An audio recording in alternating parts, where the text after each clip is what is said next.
जयंत दासगावकर उदय लक्षवेधी क्रमांक 7 वितरित केल्याप्रमाणे सभापती महोदय, सध्या राज्यात पवित्र पोर्टल प्रणालीद्वारे दुसऱ्या टप्प्यातील शिक्षक भरती चालू आहे।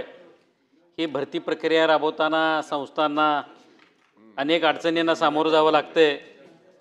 या पवित्र पोर्टलवर जर बघितलं तर कोकण असेल, पश्चिम महाराष्ट्रापासून अगदी मराठवाडा, विदर्भ, खानदेश येथील उमेदवारांची नावं आलेली आहेत आणि याच्यामध्ये या उमेदवारांना शाळांच्या पसंतीचा क्रम पर्याय उपलब्ध आहे आणि ते जवळची स्थानिक स्वराज्य संस्थांची शाळा किंवा जवळच्या शाळा निवडतात आणि त्यामुळे काय होतंय की बऱ्याच वेळा या ठिकाणी या मुलाखतीसाठी 30 ते 40% उमेदवार त्या ठिकाणी येत आहेत आणि त्यामुळे यातून ते उमेदवार निवडणं हे अत्यंत कठीण असं काम संस्थाचालकांच्या समोर येतं आहे। त्यातले बरेचसे लोक ऑलरेडी स्थानिक स्वराज्य संस्थांच्याकडे नोकरीला आहेत आणि ते ह्या ठिकाणी मुलाखतीसाठी येत नाहीत। मग त्या ठिकाणी संस्थाचालकांना शिक्षक मिळणं दुरपास्त झालेलं आहे आणि याच्यामुळे शाळेच्या गुणवत्तेवर त्याचा परिणाम होतो आहे। आणि ह्यामध्ये जर बघितलं तर ह्या ज्या सगळ्या त्रुटी आहेत, म्हणजे अगदी स्वामी विवेकानंदसारखे शिक्षण संस्थेचं उदाहरण द्यायचं झालं तर त्या ठिकाणी त्यांच्याकडे 429 जागा होत्या, त्यांनी विदाऊट इंटरव्ह्यूचा ऑप्शन घेतला। असा घेऊनसुद्धा त्यांच्याकडे आता फक्त 29 लोक हजर झालेले आहेत, ही परिस्थिती आहे। त्यामुळे जर बघितलं तर या ठिकाणी पारदर्शकता यावी म्हणून पवित्र पोर्टल चालू केलं, परंतु त्याच्यामध्ये जर बघितलं तर त्याचा परिणाम जो आहे तो अत्यंत कमी असा दिसून येतो आहे। त्यामुळं माझा स्पेसिफिक प्रश्न आहे मंत्री महोदयांना की या ठिकाणी हे पवित्र पोर्टल रद्द होणार का? जर रद्द होणार नसेल तर त्याच्यामध्ये यातल्या त्रुटी दूर केल्या जाणार का?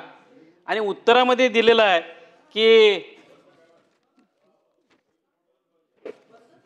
त्यांनी की 12/2/25 नुसार एकास 3 म्हणजे आज एकास 10 जर दिले तरी त्या ठिकाणी उमेदवार येईनात आणि एकास 3 दिले तर मला वाटते कोणच येणार नाही अशी परिस्थिती आहे। त्यामुळे या ठिकाणी आपण याबाबत काय धोरण स्वीकारणार हे या ठिकाणी ते समजावं। माननीय मंत्री महोदय। सभापती महोदय, सन्माननीय सदस्य जयंतराव वासगावकर यांनी थोडी वस्तुस्थिती या ठिकाणी मांडण्याचा प्रयत्न केला। लक्षवेधी विचारावरती प्रश्न विचारायचा जवळपास सगळ्याच सदस्यांना विचारायचा आहे। तर माझं मत आहे की आता डेव्हलप भरपूर झालंय आणि या संदर्भामध्ये चर्चा पण सभागृहात झालेली आहे। तर थेट प्रश्न विचारावे, 1 किंवा 2, तिसऱ्या प्रश्नाला कोणीही हात घालू नये। माननीय मंत्री महोदय।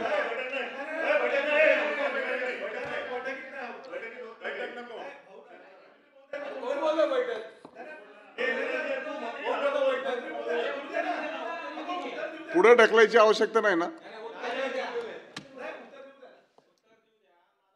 सभापती महोदय, आपण उशिरा आलेत, आपला 9वा नंबर आहे।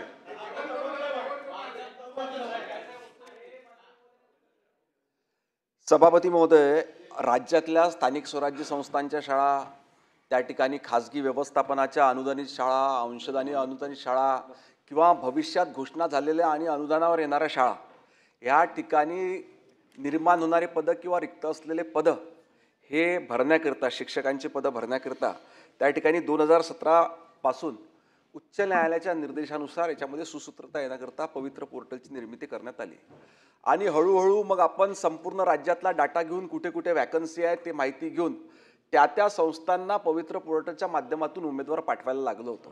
परंतु याच्यामध्ये असं लक्षात आलं की अनेक वेळेस त्या ठिकाणी जेवढे उमेदवार त्या शिक्षण संस्थेला हवे आहे त्या प्रमाणात उमेदवार मिळत नाही। एक तर उपस्थिती राहत नाही, नंतर त्या ठिकाणी उपस्थित असलेले अनेक वेळेस तर पात्र ठरत नाही जे पाठविले आहे ते। आता हा जो एकास 10 आणि एकास 3 क्रायटेरिया जो आहे तो एकास 10 वरून चव्हाण साहेब आपण याच्याकरिता केला आहे की एकास 10 जेव्हा होता तेव्हा एक उमेदवार हा 10 ठिकाणी अर्ज करायचा।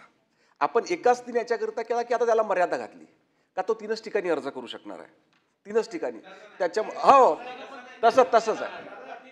एक मिनिट त्याच्यामुळे आता काय होणार आहे की एवढी आपण पाहतो गर्दी, यांना विभागाला वाटते का आपण एवढे उमेदवार पाठवले आणि त्या ठिकाणी प्रत्यक्षात तेवढे उमेदवार जातही नाही, पाठवलेल्या उमेदवारापैकी तेवढे हजर राहत नाही आणि हजर राहिलेल्या उमेदवारापैकी तेवढे त्या ठिकाणी चांगले उमेदवार आपल्याला त्या ठिकाणी भेटू शकत नाही। म्हणून आता सन्मान्य आसगावकर साहेबांचा प्रश्न होणार की पवित्र पोर्टल रद्द करणार का? रद्द तर करणार नाही, परंतु याच्यामध्ये काही सुधारणा असल्यास त्या निश्चितपणे करण्यात येतील. निरंजन डावखरे.